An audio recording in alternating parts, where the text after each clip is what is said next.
You are listening to the Hodges Huddle, where we discuss all things in the wide world of sports.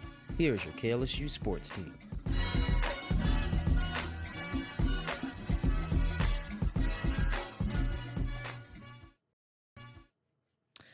Welcome into the Hodges Huddle, everyone. It is Wednesday, January 28th. NBA trade deadline is among us. You're starting to feel the pressure. But first, I'm going to let y'all know who I'm here with to talk about it. Today we got Randilyn Wilson, decked out in Patriots gear, and we got one of our new additions. Give him a round of applause, Randilyn. Please. Noah Saucier, guys. Welcome to the team. Thank you. Happy to have this guy along with us. He's a real ball knower, so now you guys get a chance to see that as well. But, yeah, let's get into it, man. First of all, I see a little jersey action going on here. First of all, okay, what y'all think of the AFC Championship? Okay, I'll go first. I thought that if Bo Nix had played, they probably would have won. Really. But I will say, I mean, it's really hard to get to tell just because of how bad the weather was. I don't know if y'all saw, there's it showed a before and after, literally 5 minutes apart. Mm-hmm. Clean field, nothing on it, and then 5 minutes later, it's covered in snow. So it's hard to I feel really tell in that environment who could have won. Mm-hmm. But I will say I was not impressed with Drake May.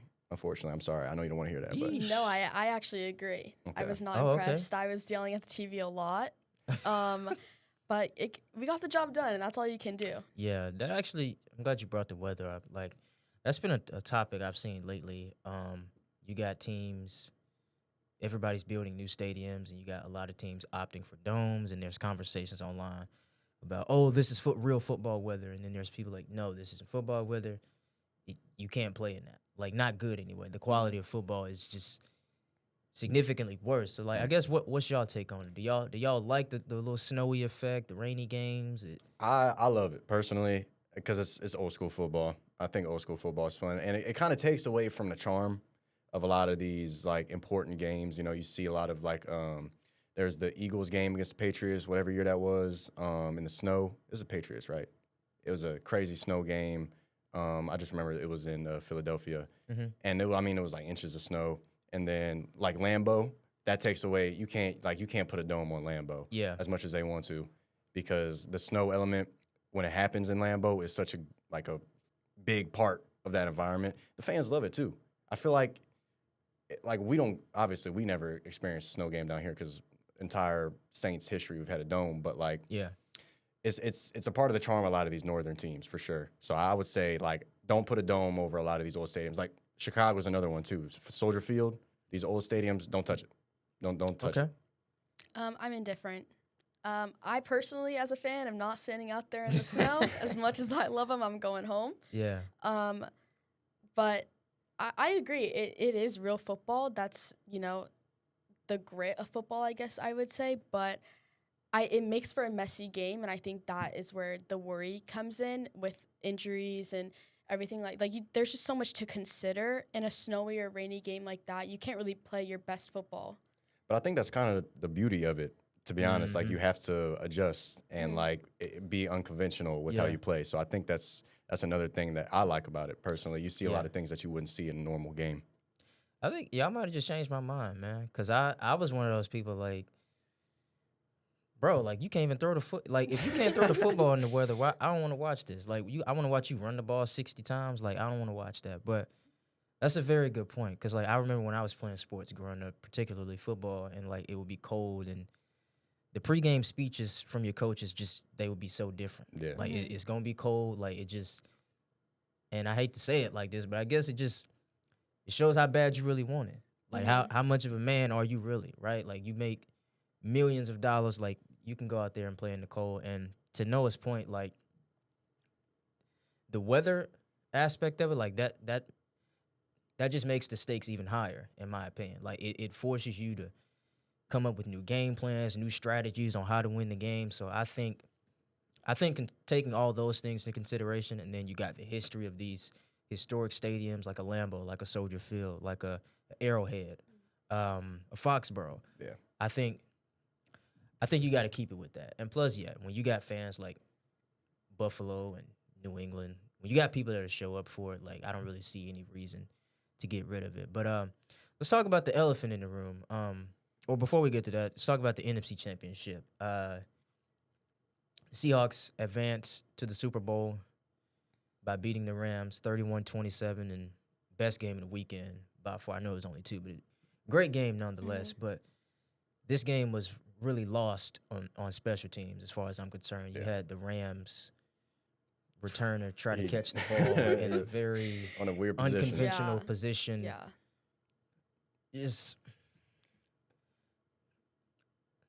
What was y'all reacting to that, man? Like, 'cause that just terrible for me personally. That's been the Rams' downfall all year, special teams. I mean, they've had blunder after blunder after blunder, and then you're thinking, like, okay, they haven't had one happen yet that game. You're thinking to yourself, well, when's it going to happen? And it happened in that moment, pretty critical time of the game, too. And I'm honestly not surprised. But I am surprised about Sam Darnold keeping up with Matt Stafford that well. I mean, you look at the stat sheet, it's almost identical. Like, it's insane how identical it was. And it's cool because who did Sam Darnold get kicked out of the playoffs by last year when he was on the Vikings?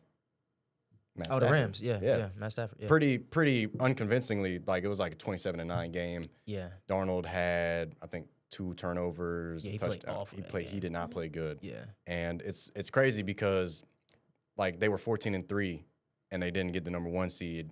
So they if they had got the 1 seed instead of the Lions, like who knows what would have changed. Maybe the Rams would have lost to the Lions or whatever. But I mean, I think it's a little revenge game for Sam Darnold, even though they already played. Those two already played twice this season. But I think it's a bit different meeting in the playoffs and pulling off a win like that. Yeah, that is not a play you want to see or make. I remember I was watching with my roommate, and I was like, yeah, they're going to bench him. Like, he's getting benched. He's cut. And I didn't see him in the game after that. Yeah, that's one of those.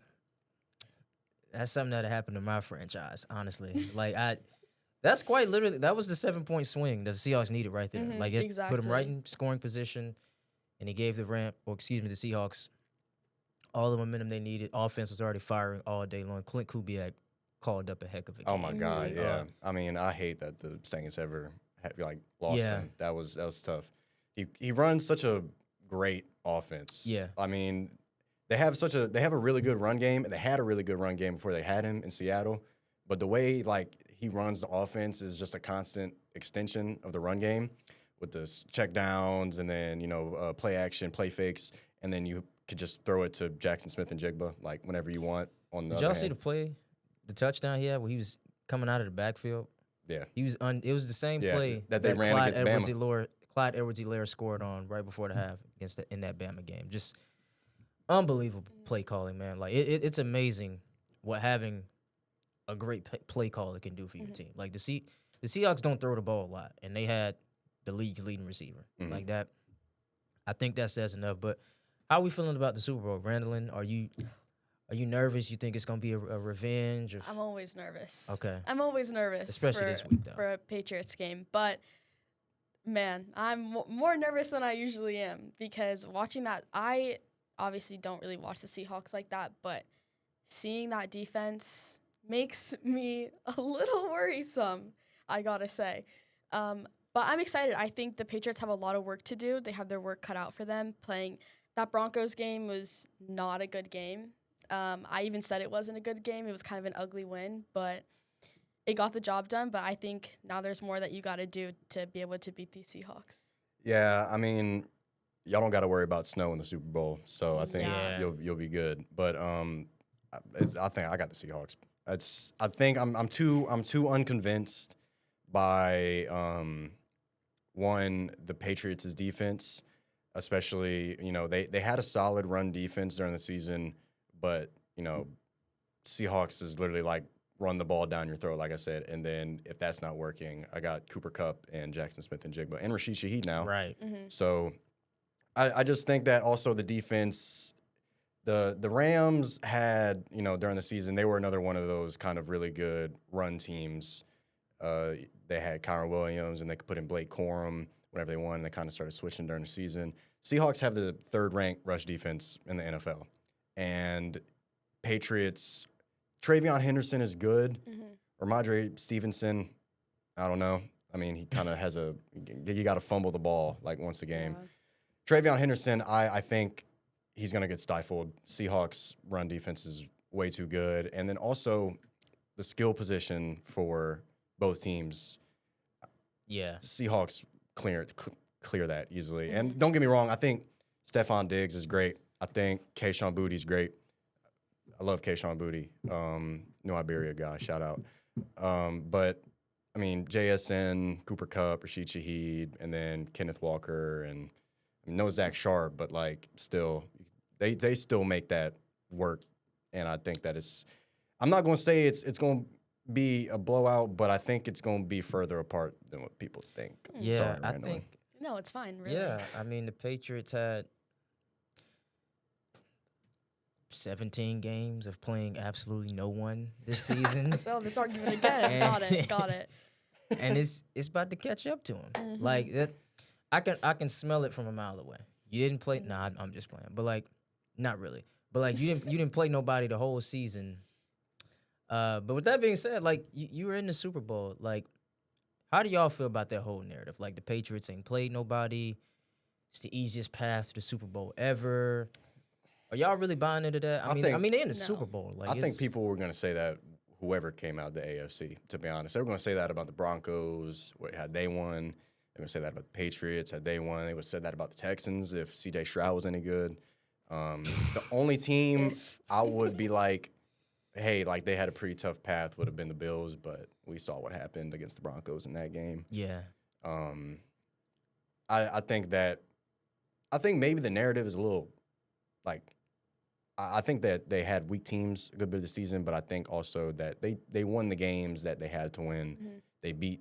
They beat good teams, and you know, the playoffs. They beat good teams in the playoffs. Mhm. Like the Broncos, They beat the 1 seed. They beat the 1 seed. Yeah, and say what you want about only scoring 10 points. I mean, it was in really bad weather, and you know they didn't have their quarterback, but still, their defense was entirely healthy.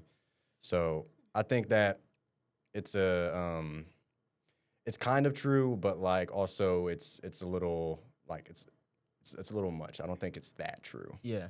I'd have to disagree with them saying it about any AFC team, just because I think when you look at the Broncos, people will say it's also because the Broncos are good. I think when you're looking at it from the Patriots narrative, it's not because the Patriots are good, but because they aren't playing anybody. You know what I mean? Mhm. Yeah. That makes sense. But And go ahead. to that point about the Broncos, how many late game comebacks did the Broncos have this season? They had They led I want the to league say in it for sure. Yeah. well Bears. Bears. Bears were first. Broncos, I'm pretty certain were second. And the whole season, it was like, well, the Broncos aren't good because they barely beat all these teams. Well, first off, Broncos beat Super Bowl champions from last year.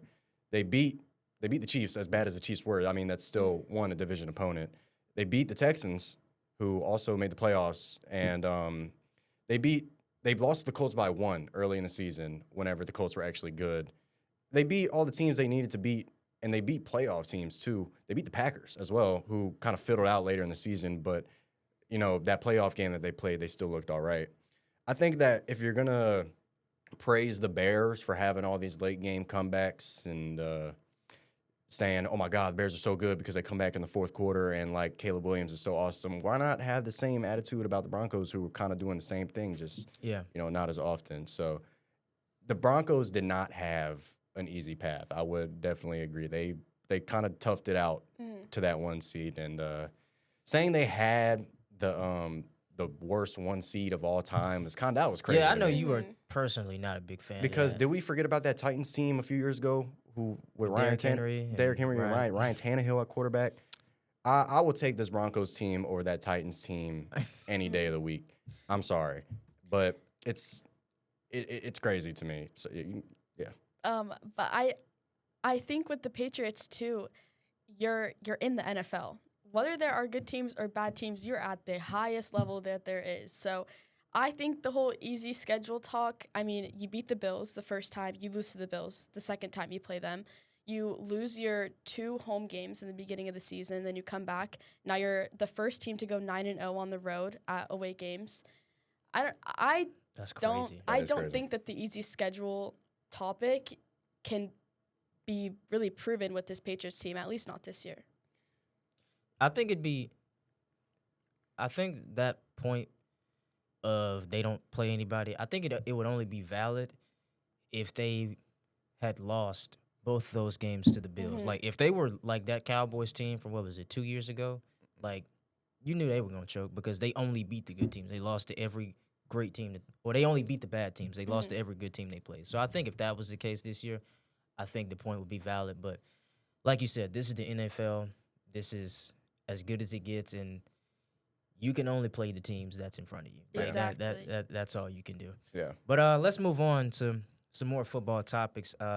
I guess staying on topic with the Patriots, Bill Belichick, the NFL second all-time winningest coach in NFL history, will not be a first ballot Hall of Famer. He fell short of the 40 or 50 necessary votes to get in. Reactions, how are we feeling? I think that's crazy. That is the most insane holdout from the Hall of Fame I think I have ever seen in my life. He got, first off, we could talk about Deflategate. He won 6 Super Bowls just aside from that. And that alone, the only person I could think of who is a better head coach in the NFL, and this might be even pushing it, Don Shula, that might be the only person who could compare to Bill Belichick just because Don Shula coached the best season ever. Right. And I think that it's just insane. And the fact that Belichick also coached so many top 10 defenses, I think out of however many years he was in New England, he coached almost 20 top 10 defenses. That is an insane stat for any head coach. And you don't coach that many top 10 defenses if you're not one of the best coaches of all time. And he had 2 rings with the Giants before he became a head coach with the with the Patriots. Like, he was instrumental in putting in those schemes for Lawrence Taylor to go be Lawrence Taylor. Like, it extends even before his days as the Patriots head coach. And as a guy who did not care for Brady, did not care for the Patriots when they were doing that whole thing, this is just blasphemous. Like, I didn't believe what I was reading when I read it. Like, I think this is crazier than the Terrell Owens holdout. Yeah. Like, this is just nasty, and I think it's even more gross because you just know for a fact that this is coming from a personal place from some of these voters who personally vowed to not let this man in. It's just bitter. Like, I don't know. Like, you can't take the rings away. Like, what happened. But yeah, what do you think, Pats fan? Well, I actually have a question. Do you think it's because of Deflategate? It's absolutely, but it's not just Deflategate, Spygate. Spygate, and I think people just not liking the Patriots altogether. Like, that absolutely, like, they asked one of the voters or somebody who was over the committee, did he vote for him? And he said he didn't remember, which means no. Yeah, bro. So yeah. I also think it's crazy. I was honestly shocked. And I know he was saying that he was disappointed because it's also, I mean, what more can you really do to get into a Hall of Fame? Like, seriously, there's nothing more he can really do. At that point, Exactly. Yeah. I mean, he's won 8 Super Bowls. You can't really go against that. Whether you want to talk about Deflategate or Spygate or whatever, it kind of makes you wonder what's the point of a Hall of Fame if you're not going to put historical people that have shaped kind of a lot of things for the NFL. And that makes me wonder, are they gonna do Robert Kraft the same way? Because I mean he's at the head of the whole thing. Yeah. Like, it just kind of makes me wonder, what game are we really playing here? It's already hard enough for the players to get in, but when they start snubbing coaches, that coach, I think that's the coach. Yeah, exactly. That is the NFL coach. Yeah, I just know he thought that was a prank call when he got it. He had to have thought somebody was joking. You think they were also looking at the fact he went to North UNC? Carolina? Yeah, and they were like, man, Probably. This dude, I wouldn't doubt it. he can't coach no college football. I think it was that. I think it was the fact that Brady left and then the same year won a ring without him. I think that has something to do with it because you have a lot of people who believe, oh, it was just Brady. Like, Belichick was just there for 20 years. But let's talk about a little bit more of a controversial snub. I don't know. Maybe we can call it there. Eli Manning, for the second straight year, did not get voted into the Hall of Fame. He's notorious for keeping the Patriots, Bill Belichick, from having completed a perfect season. And he stole 2 Super Bowl rings from Tom Brady. How do y'all feel about this? This is a really, really spicy one. How do y'all feel about Eli Manning? Is he a Hall of Famer or is he not? No. I think you look at the regular season stats, he just played, he played for a while and he really wasn't all that good in the regular season, if we're being honest. He was like middle of the pack every regular season. And then you look at the playoffs, that's when he turned it up. And I guess you can make the argument like, hey, like, he turned it up in the playoffs. He's one of the best playoff performers of all time. But like, how many playoffs did he make? First off, I think not many. And those are the 2 Super Bowls that they barely even made it in. They barely made it in. They were literally like 9-7 both those seasons. They made it into the playoffs, and they made the run, sure, but like he was not a regular season performer. And you play a lot more regular season games than you play playoff games. Yeah. So you got to look at it that way. I'm not surprised, though he did, like you say, he kept Belichick from making a perfect season, and he kept Randy Moss from winning his only Super Bowl. Yeah. So That's the real crime. that is the real crime. I wouldn't have been mad had Randy Moss won a Super Bowl that year, but, it is what it is. Brady didn't win another one, so. I'm going to go with snub. I think he was snubbed a little bit. That means a Why lot are you coming from a laughing? Pats fan. That means a lot. Oh my gosh. Guys, I have empathy too. Is that the right word to use in that sense? Okay, whatever. It doesn't matter. Yeah. We're not a vocab show. I mean, I don't know. I think Eli Manning has had an impact. I think he's done more than I think you could give him credit for, of what you were saying, that he's just kind of like in there. Okay. I mean, you do 16 seasons. You're one of 6 players with multiple Super Bowl MVPs. I don't know if I'd maybe say it was a snub, but I would be disappointed if I wasn't in the Hall of Fame. I mean, same thing with the Bill Belichick thing. Like, is there more that you can do? With Eli Manning, it's like There's absolutely more you can do, Yeah. though, if you're Eli. This is the way I'm seeing it. But Like, now, But I get what but you're saying. now there isn't more than more that you can do. Like, Yeah. I don't know. I don't know how to explain it. I don't think it was a snub because in my eyes, like, I'm kind of with Noah. Like, he's just not a Hall of Famer. Like, he was never him. Like, Eli Manning was never. He was never Yeah. one of them ones. Like, but I am surprised. Like, I genuinely am surprised that he didn't get in. Because I think you can argue his 2 Super Bowl rings probably hold the most weight in Exactly. NFL history. Yeah. Period. Like, you stopped the perfect season and you beat the Patriots. Like, nobody liked the Patriots but Patriots fans. Like, it just is what it is. But I think as far as the totality of a career, I just like yeah. Eli Manning Right. was he was never. I never saw him in no MVP talks. It's like, I don't know. when I think I can't think of an all pro year Eli Manning has. I mean, he got Pro Bowls for sure, but we know what that means now. We're going to touch on that too, actually. But yeah, like I ain't mad at it. Like, I wouldn't have been mad if he got in, but him, and I think he will get in eventually. But him not getting in for the second straight year, I just kind of shrugged my shoulders, like, yeah, whatever. Yeah. But I mean, speaking of Pro Bowls, this is another controversial one. Shedeur Sanders. That's crazy. Now, big Shedeur guy myself.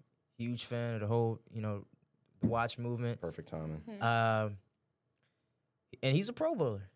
In his rookie year, talk about it. The comeback story, the fifth round pick, all of the hoopla and talk that was said about him leading up to this point, and now he's a Pro Bowler. Threw 7 touchdowns, 10 interceptions on the season. But he has a 3-4 record though. did they get it right? Now, keep in mind there are things that had to happen in order for Shador to get it right. You got Drake May in the playoffs, Josh Allen declined, and then eventually it just trickles down to Shador Sanders getting the call. So, what do y'all think about it? Do we got to put a cap on this, man? Like at some, because this happened a few years ago too with Tyler Huntley. Like, and we can't. I talked about this last week, like about how history is being remembered within sports, and it can't be remembered like this, man. So what's up? I know you're a Shador guy, and I this comes from a place of love. I would have put Tua's corpse over Shador Sanders in that Pro Bowl. Like, I'm being so serious. And, like, even, like, C.J. Stroud did not have a good season by any means, but he had a better season. Tyler Shuck had a better season than Shador Sanders. And I think Shuck, if they want to put a rookie quarterback in there, would have been. Well, he's in the NFC. Oh, Shador's in the NFC. That's true. My bad. But even, like, I don't know, bruh. C.J. Stroud would be another one. And Herbert as well. He would have been an all right pick. He had a good season. Yeah. And I think they just I also think they have to I think they have to say yes too. And when you factor in the fact that they're not even playing football no more, they don't want to show up for that. Right. So I don't know, man. I think it's just nasty work, to be honest with you. I think you could just do something different and just have a receiver play quarterback, to be honest with you. Like, a lot of these guys played multiple positions growing up anyway.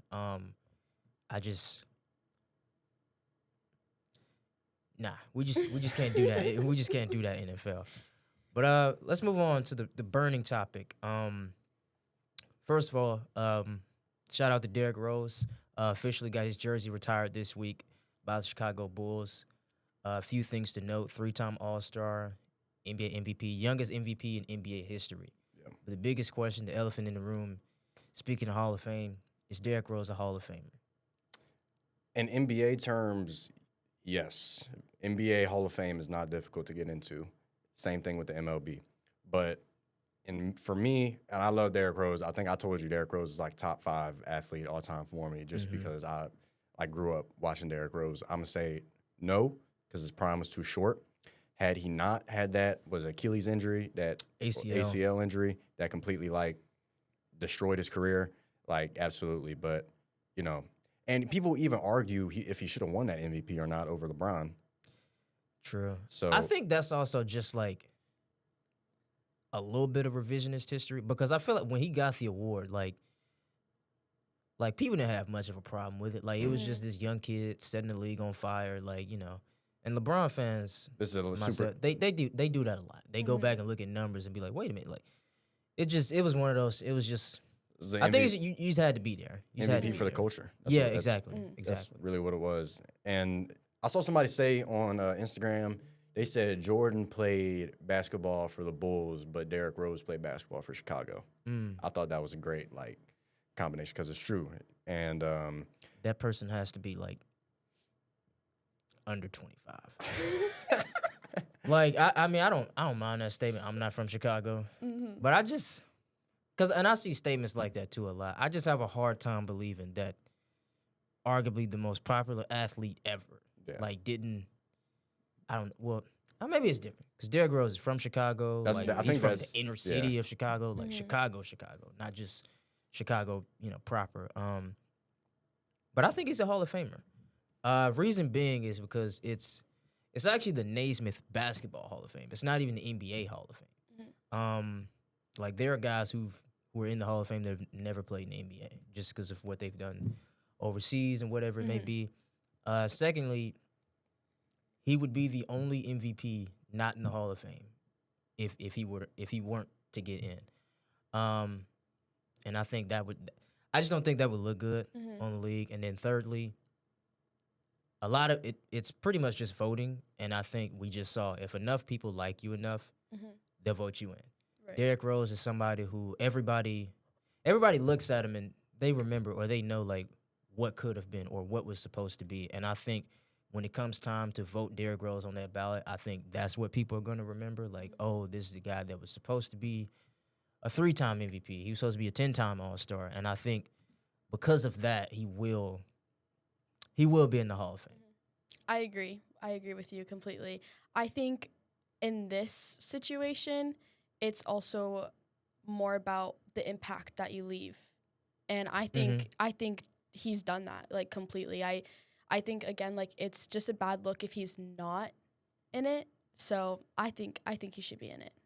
Yeah, I think he should be in it. I think it's just one of those touchy subjects in the NBA because it's just it's a lot. It's one of those things where people don't really want to say. Like people don't want to say like, he shouldn't get in just because it just kind of feels like the whole thing is really out of his hands. Like his body really just started failing him. Right. We'll continue with the basketball. We're gonna talk about the trade deadline a little bit, specifically Giannis, because the trade deadline has just been crickets so far. I mean, we're about a week and a half out from it being over, and I haven't heard anything. But the latest on the Giannis hoopla, Giannis is officially ready to get up out of there. I think he's about 2 years too late, to be honest with you. I think he should have done this. He should have left with Dame. Yeah. He should have done this about 2 years ago.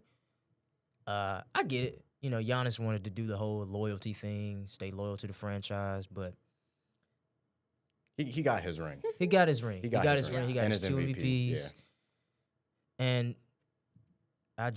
you got to get up out of there, man. I just think players got to remember, like, because if the organization has to pick between you and getting a better player, they're going to always pick the better player. Right. And I think it's only right for the player to always pick the better situation over the organization. But what do y'all think? Where y'all want to see Giannis end up? I've seen talks about he prefers the Raptors, the Miami Heat, and the Knicks too. But I've seen the Warriors in the mix as well. And that is, I think the Warriors, I saw a trade package earlier, which not going to cut it, but it was Jimmy Butler, Jonathan Kuminga. And I checked like 3 times to make sure this wasn't Centel. And it was like a couple of, like, I think it was like 1 or 2 first-round picks. Was that ESPN that posted that? No, it was the NBA Central. They had it was not Centel. These people who make these online trade packages. Yo, bro, I just never, every time I see a potential trade package pop up from like ESPN or whatever, I just keep scrolling past because I know it's about to be some absolute blasphemy on my phone screen right now. I never look at it. Look, they do the same thing with the MLB. They do the same thing with the NFL. I think if I'm the Milwaukee Bucks and I got a call saying, "Hey, I want to give you Jonathan Kuminga for Giannis Antetokounmpo. Do we have a deal?" I'm hanging up. Yeah. I'm hanging up the phone. No, like, that's got to be illegal or something. But no, for real, like, where would y'all like to see Giannis end up? Where y'all think he's going to end up? I know where I don't want him to end up, and that's Golden State. You don't want to play with Draymond? Listen, I love Draymond. I'm the #1 fan of Draymond. Everybody knows this. But what? Yeah, everybody knows this. I didn't know that. Oh, well, now you do. Sounds crazy, right? Yeah. But I do have to say, I probably would stop watching. Like, we said that before the pod even happened. Like, I would have to stop watching. That is a super team that I love the Warriors too, but, like, I can't watch that. That you're just taking over at this point. That wouldn't be the first time they've done that. Yeah, you like a decade late. Like, they did that already. They did that Well, like like, twice. I know that, but like, I don't want to see it again. And That's we already fair. know Jimmy Butler's not getting traded.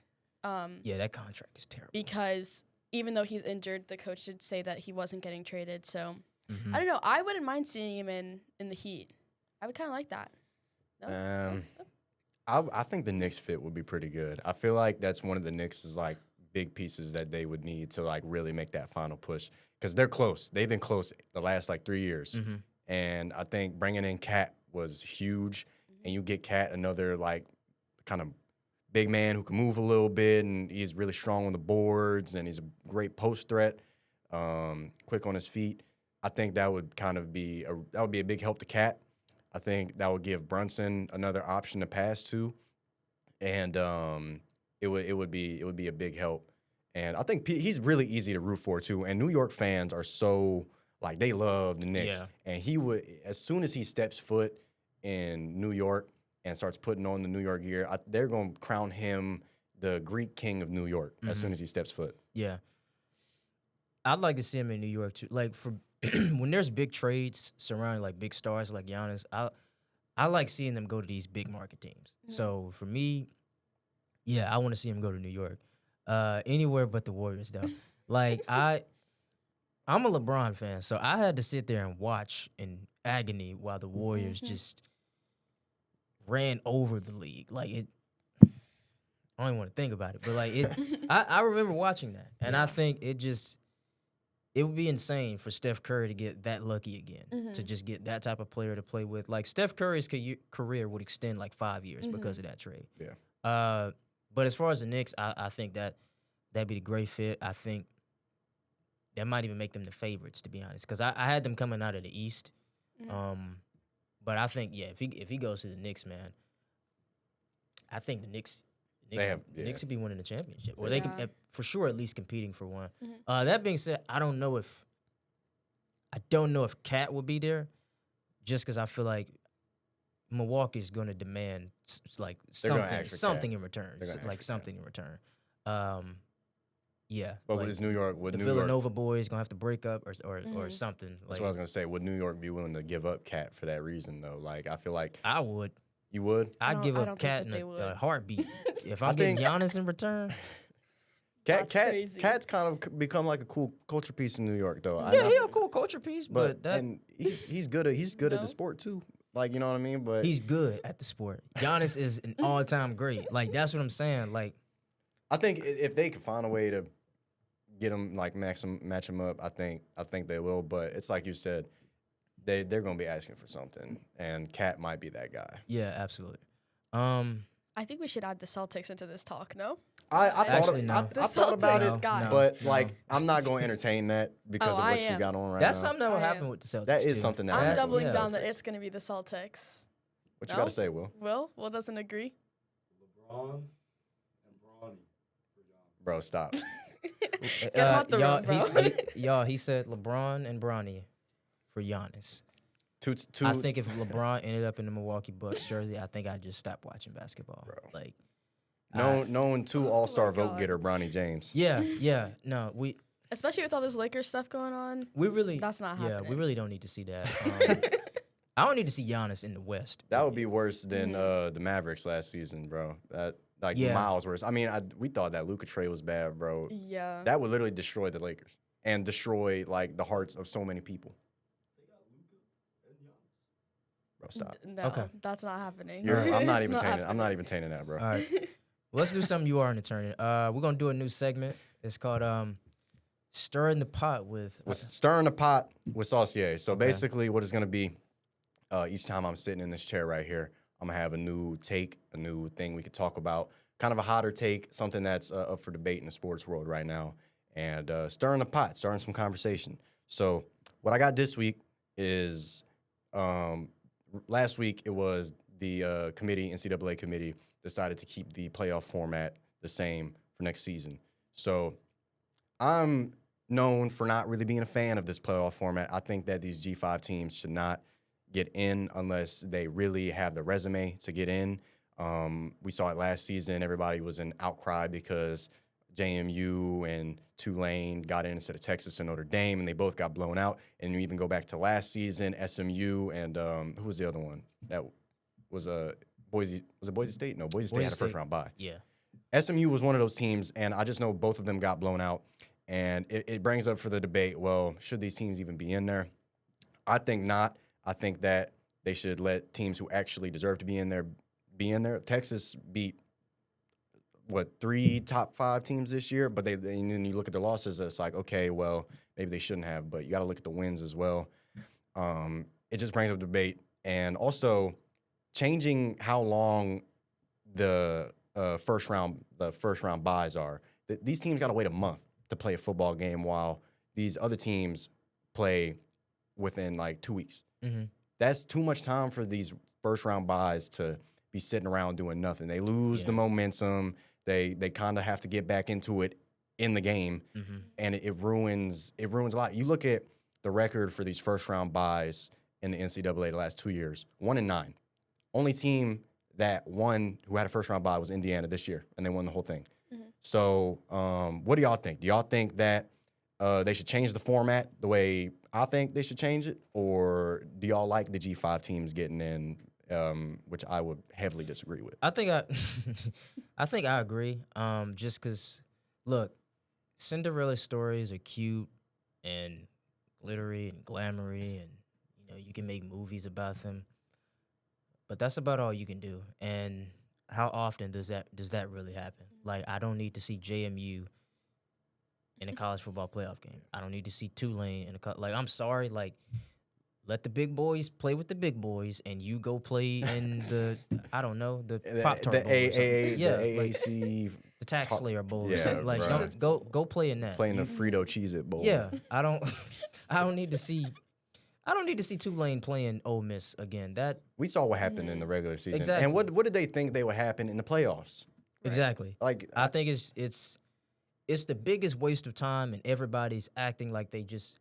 I mean, I appreciate them trying to give everybody a fair chance, but I think it's just a waste of time of everybody just acting like they just care so much about everybody getting this equal opportunity. Like, you can put your foot down, right, and just say no, you're not getting in. Like, it is what it is. Like, that's how it used to be. Like, especially when it was 4 teams. Like, so yeah, I don't need to see that happen again. And as far as that month-long layoff, I think it's a very compelling argument. I mean, I guess there have to be some restructuring of things, but yeah, a month, like, just take you basically just taking a break. yeah. You're not supposed to, but yeah, like, it's easy to just fall out of routine, fall out of shape within a month, and you lose all of the momentum you had, all of the chemistry you had. Like, that's a long time to just go without playing football. Like, that, it's almost an off season. So yeah, I think the NBA, I think the NCAA has some revamping that it needs to do with things, but yeah, that's my take on it. Yeah. I agree with both takes. I think I don't really want to see JMU in a college football playoff, to Yeah. be honest. It's cute. I also think it's because I think it gives the other team kind of an easy win. If this is going to be the playoffs, you need to have all the good teams. Yeah. Yeah. And so that you really know who, quote unquote, is the best. You know what I mean? Like, with Indiana, I mean, props to them, 16-0. But again, they had a whole month off, but they did something with that. You know what I mean? I think with the other teams, what'd you say, like 1-9? 1-9, yeah. Yeah. And not even 1-9, but like getting blown out. Exactly. Like Ohio State last year against Oregon. Yeah. Yeah, they blew them They out. blew them out, and Oregon was the number 1 team. Ohio State this year, and then Texas Tech didn't even score a point against Oregon. So it makes a question like this needs to get restructured. Yeah. Yeah, I think it's easy to fall out of routine. I think it's also easy to try to put yourself back into the situation that you were in a month ago. You know what I mean? Especially with such a big game like that. So Yeah. I agree. I think it needs some reconstruction Yeah, for sure. it's hard to keep that same intensity that you've been playing with the whole season. Like, it just, yeah, that's a long time to just go without playing. But let's close out with a topic that's close to home for us as students, as I think we're all fans of Yes. LSU Athletics. There's a new LSU Athletics policy that's aiming to keep fans from leaving after getting the basketball giveaways. So for those out there who might not know what that means, what they do is they give away at the men and women's games, they give away T-shirts for like the first 500 students or something, or they may give away some type of souvenir or something. And then what most people will do is they'll show up, stand in line, get the item, and then they will leave. Like, they'll go home. They won't even stay for the game. How are y'all feeling? Do y'all be doing that? Are y'all with the policy? Is it time to crack down on people just showing up just for the benefit, or what? It has been time for years to do this. That Mardi Gras jersey debacle that happened last season, I mean, that was dumb. That was so dumb. And I walked in there, people were walking out with like 4 jerseys in their hands. I didn't get one.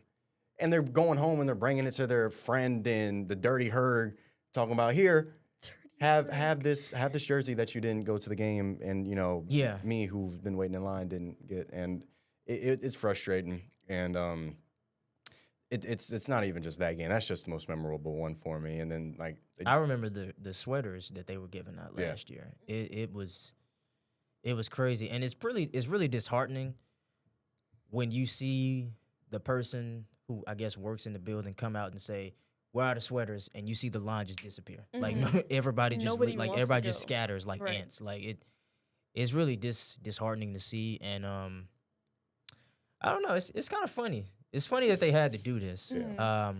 I'm just interested to see how people react to it because I saw something about like the repercussions might be like having student tickets revoked or something if you get caught doing it. Like, yeah, Good. man.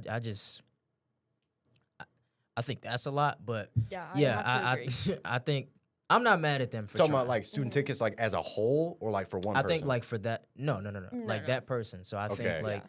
you know how we get into like the events free. Yeah. I guess you may not have that privilege. And like across every sport. I also think it's been a long time coming. I saw it firsthand gymnastics meet. They were giving out LSU sweatshirts and it had gym on it. And I probably walked past like 10 people on my way to the meet to go cover it. Just leaving with it. And I feel bad because I think Didn't even walk in the building. Just got the shirt and dip. exactly. I mean, they had a lot of fans, 13,000 fans, but it's always nice to have that extra support, but I feel like a lot of the time they're only supporting so they can get something back or something out of it instead Yeah. of actually wanting to be there and supporting an LSU team. So I think it's been also a long time coming, and yeah. And Yeah. the fans who actually stay and watch, like you said, like the PMAC was packed for gymnastics, Mm-hmm. but they had all the people that didn't stay and had all the jerseys. Like, what about the people who did sit there and like Yeah. didn't get there and are actually there to support, which is a lot of people for gymnastics now that gymnastics is popping. Mm-hmm. So it's not fair. It's not fair at all. It's not fair. Right. Yeah. I appreciate them trying to make it fair.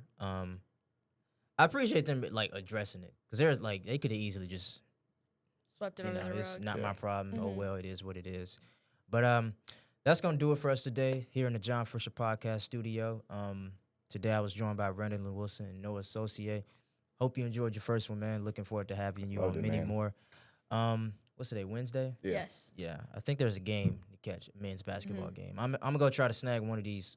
Bobbleheads. Yeah, Don't Shaq, leave little after. Shaquille O'Neal things. Yeah, I can't leave. I They gonna said get by, you. lead by a good We're example. gonna see Jay walking out But, in about 20 minutes. But yeah, thank you guys for listening. Thank you guys for watching. Have a great rest of your day. I'm Jayden Smith, and this has been the Hodges Huddle.